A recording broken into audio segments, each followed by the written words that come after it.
Calls for more support in academics for undergraduates, improving the quality and quantity of university mental health services. These are some of the recommendations put forth to improve university students' mental health. It follows a survey by the Inter-University Network, which is made up of youth representatives from 5 student unions in Singapore. 470 students across 5 universities were polled this year, and they reported what's deemed to be high levels of stress on average, with work and study commitments on top of their list of sources of stress. The network believes this shows the importance students place on grades, and that could be due to their own expectations or other factors that emphasize the importance of studies. Well, our reporter Melissa Goh attended that briefing, took a look at that poll as well earlier today. Mel, first of all, what are some of the key findings in this very important survey?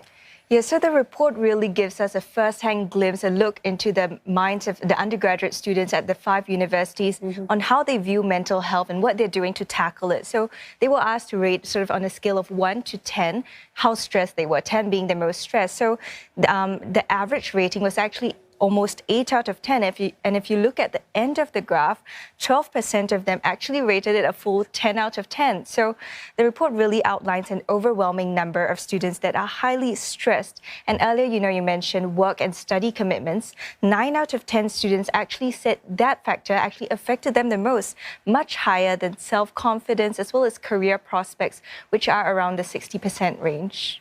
Now, if the results are so clear as what you've just explained to us, what are the resources that are available for these students within the universities and elsewhere, where they can go to help? And that's one part of it. But the second part is, are the students aware, if this help is available, where to go?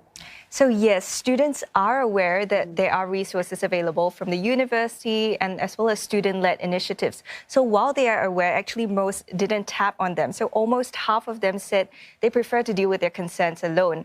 And the next most common reason why they don't tap on these resources is because they feel they're coping fine. And of course, the third reason, and this is the one I want to point out, so 28% of them actually say they are afraid of being judged. So that's one reason why they don't step forward to take the help that they might need. So there are resources available, and it's very important to learn to sort of manage this high level of stress, because stress, as mental health experts have pointed out, is one of, it can increase the risk of disorders like depression and anxiety.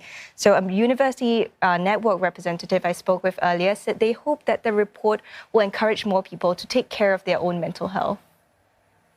There's a lot of priority given to study commitments and also internship to prepare for the future.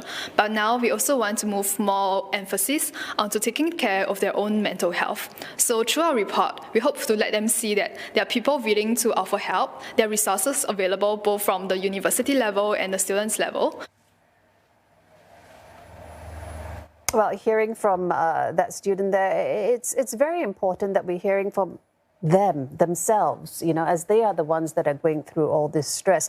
So what else are they proposing on the back of this report? Yeah, so overall, what they want is just more support in their academic journey. So one interesting proposal is this concept called grace days. So what they are really allowable delays to their assignment deadlines. So it gives them the sort of flexibility to manage their workload. So it's not a completely novel concept. The students pointed out that it's been used in several universities, including Harvard University. So they are hoping that this option would give them the flexibility to handle the academic issues without having to go through the hurdle of approaching another individual like their lecturer. So the report also, another point, outlines sort of an unhealthy obsession with grades. So this can lead to more stress, because chasing the grade A's can sort of kill the joy of learning sometimes. So another thing they're calling for is a review of the curriculum, as well as the mental health resources available out there to support them. In fact, Culture, Community and Youth Minister Edwin Tong was there at the event today. He called for, what's called a culture of care amid, what students might describe as a hustle culture, striving for the best outcome. So let's hear what he had to say.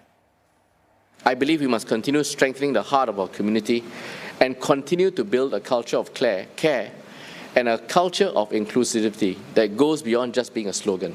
We must demonstrate this on a daily basis, on a lived experience basis. And that's how we can truly build a strong culture of inclusivity that's not just about a slogan, but about a way of life that will continue in our society. Melissa, the findings of this survey are significant, aren't they, especially in today's context? Yeah, so they definitely add to the momentum and the insights around mental health that we sort of learned during the pandemic. You know, the issue was sort of exacerbated by the various measures in place during the pandemic. So youths are definitely not spared. You know, data from the National Youth Council outlined that, 1 in 5 youths reported poor to very poor mental well-being. So definitely challenged just there, especially as Mr. Tong highlighted also, their youths being quite young, as well as being bombarded by a sort of flood of information on social media of their peers living their best lives. It can take a toll on their mental health. So more help is definitely on the way. Details on a youth mental well-being network will be coming out next month. So we can definitely look forward to that. Mental health is really a pressing and very pertinent issue. So reports like this, they really open the door to having more conversations, to tackling the stigma around the issue. Well, come back and speak to us when those results are out next month. For sure. Melissa Goh, thank you so much for that report there.